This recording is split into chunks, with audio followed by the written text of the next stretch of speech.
এই ফ্যাসিস্ট সরকার আন্তর্জাতিকভাবে টিকার জন্য সমর্থনের জন্য যে কার্ডটি খেলত সেটা হলো জঙ্গি কার্ড, ইসলামী জঙ্গি কার্ড। আপনারা জানেন পাকিস্তান না হলে বাংলাদেশ হতো না, 47 না হলে 71 সাল হতো না। পাকিস্তানের জন্ম হয়েছে ধর্মভিত্তিক দ্বিজাতীয় তত্ত্বে, সেটাকে ইগনোর করে আমাদের শত্রু রাষ্ট্র এই দেশের জনগণকে বিভ্রান্ত করার জন্য কিছু পত্রিকার আশ্রয় নিয়েছিল, কিছু সাংবাদিকদের আশ্রয় নিয়েছিল, এবং সেই পত্রিকাগুলো প্রতিনিয়ত তাদের মিথ্যা সংবাদ পরিবেশনে ছিল তাদের একমাত্র আকাঙ্ক্ষা, একমাত্র তাদের পদ অবলম্বন। সেই সময় আমরা নয় দিগন্তকে দেখেছি ওই বন্দুকের নলে দাঁড়িয়ে সংগ্রাম করতে। তারা হারিয়ে যায় নাই অন্য পত্রিকাগুলোর মতো, যেখানে মিথ্যার ছড়াছড়ি, দেশের বিরুদ্ধে ষড়যন্ত্র, দেশকে ধ্বংস করার ষড়যন্ত্র এবং দেশের লুণ্ঠনকারী, দেশকে ধ্বংসকারী সেই ফ্যাসিস্ট সরকারের তাবেদারি। আমরা গর্বিত যে এমন একটা পত্রিকাতে আমি নিয়মিত লিখতে পারছি। আমার শিক্ষকতা জীবনে ধন্য যে নয় দিগন্তর মতো একটা পত্রিকায়, আমরা জানেন আমরা পড়ালেখার উদ্দেশ্যে লম্বা সময় দেশের বাইরে থাকতে হয়েছে, দেশে এসে এরকম একটা পত্রিকার সন্ধান পাবো যে পত্রিকার স্বাধীনতার কথা বলা যায়, নিজের মত প্রকাশের স্বাধীনতার কথা বলা যায়, যেখানে সম্পাদক থেকে শুরু করে সবাই খুবই বন্ধুত্বসুলভ ব্যবহার।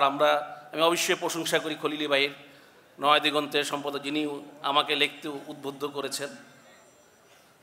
আমি পেশায় একজন আইটি প্রফেসর, কিন্তু বিভিন্ন বিষয়ে পড়াশোনা করার সুযোগ হয়েছে, এবং নয় দিগন্ত আমার কাছে এমন একটি পত্রিকা যেখানে দেশকে ভালোবেসে, দেশের কথা চিন্তা করে, দেশের স্বাধীনতার কথা চিন্তা করে আমি লিখতে পারি। আজকেও আমার লেখা প্রকাশ এসেছে এই আজকের স্পেশাল প্রতিবেদনে।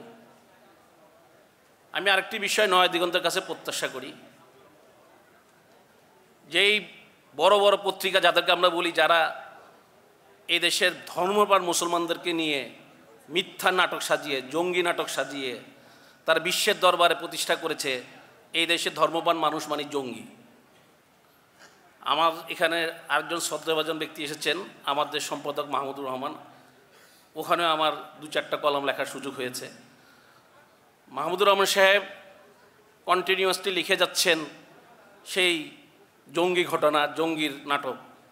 আমি প্রত্যাশা করি নয় দিগন্ত লিখে যাবেন, খবর রেখে যাবেন, বাংলাদেশের ধর্মপ্রাণ মুসলমানরা কখনো জঙ্গি ছিল না, জঙ্গি থাকবে না, ভবিষ্যতে জঙ্গি হিসেবে আমরা দেখব না।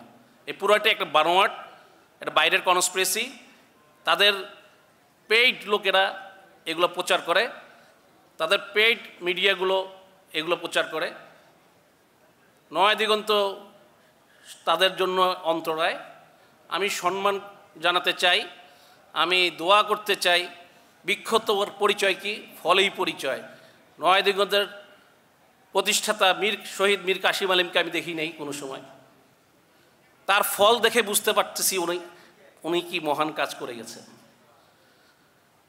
আর এই জন্যেই আমাদের দেশের বিরুদ্ধে শক্তিগুলো, আমাদের শত্রুরা ওনাকে ফাঁসির দড়িতে ঝুলিয়ে দিয়েছেন।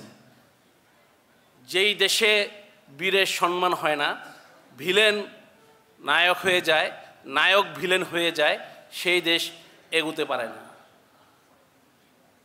আমি একজন শিক্ষক হিসেবে আশা করি এই দেশের ভবিষ্যতে ভিলেন হিরো হবে না, হিরো ভিলেন হবে না।